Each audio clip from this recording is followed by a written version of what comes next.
Yeah. Kami tak bercakap soal apakah parti memerlukan idea baru, apakah Saifuddin kalah kerana dekat dengan Anwar, apakah ini bermakna rejection akar umbi terhadap kepimpinan Anwar.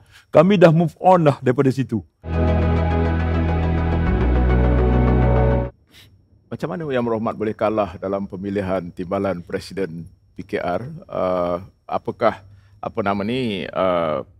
kabarnya akar umbi mahukan perubahan, dan kalau itu benar bahawa Datuk Seri Anwar memerlukan seorang timbalan yang kuat dan seorang yang boleh menyuntik idea berbeza dalam parti, apakah Saifuddin Nasution tidak cukup kuat dan tidak boleh menyuntik idea besar dalam parti? Ya, saya terima kasih Tan Sri. Ya.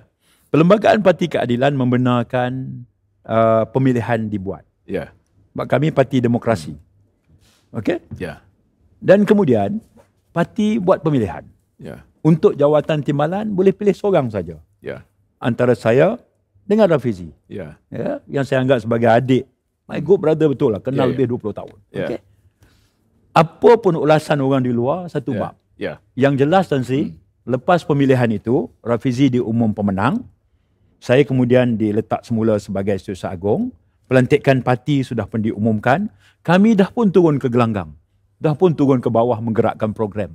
Kami dah pun move on. Yeah. Kami tak bercakap soal apakah parti memerlukan idea baru, apakah Saifuddin kalah kerana dekat dengan Anwar, apakah ini bermakna rejection akar umbi terhadap kepimpinan Anwar. Kami dah move on dah daripada situ. Ini uniknya keadilan. Ini unik keadilan. Orang akan kata, tak ada apa kan berlaku. Dulu kan teruk, pecah belah habis. Sebab dulu ada yang berhijrah, ada berhijrah segala macam kan. Sebab isunya mudah je Tan Sri. Yang bertanding, dia kenalkan rekod dia, kesetiaan dia, khidmat dia sebut. Tapi apa kebanggaan saya kali ini? Pertama, saya bangga kerana saya berjaya menarik Rafizi keluar daripada percutian dia. Melalui pertandingan parti. Itu sangat jelas, saya bangga.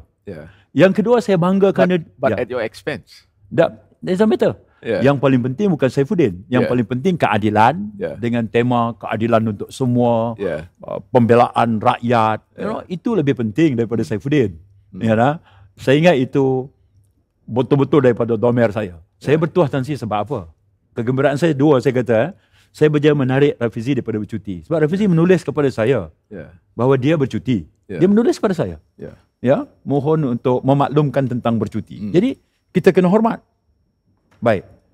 Bila dibuat pemilihan, dia batalkan percutian dia masuk. Alhamdulillah. Itu satu. Sebab dia ada satu talent. Saya anggap dia sebagai public intellectual. Idenya luar biasa, komitmennya sangat hebat. Dia boleh menarik kelompok di luar parti. Sangat bagus. Dan ini adalah merupakan kelebihan yang ada pada keadilan. Tak semestinya Saifuddin tak boleh buat tu. Sebab dalam parti ni Tan Sri, kekuatan keadilan ni selalunya adalah kekuatan kerja berpasukan.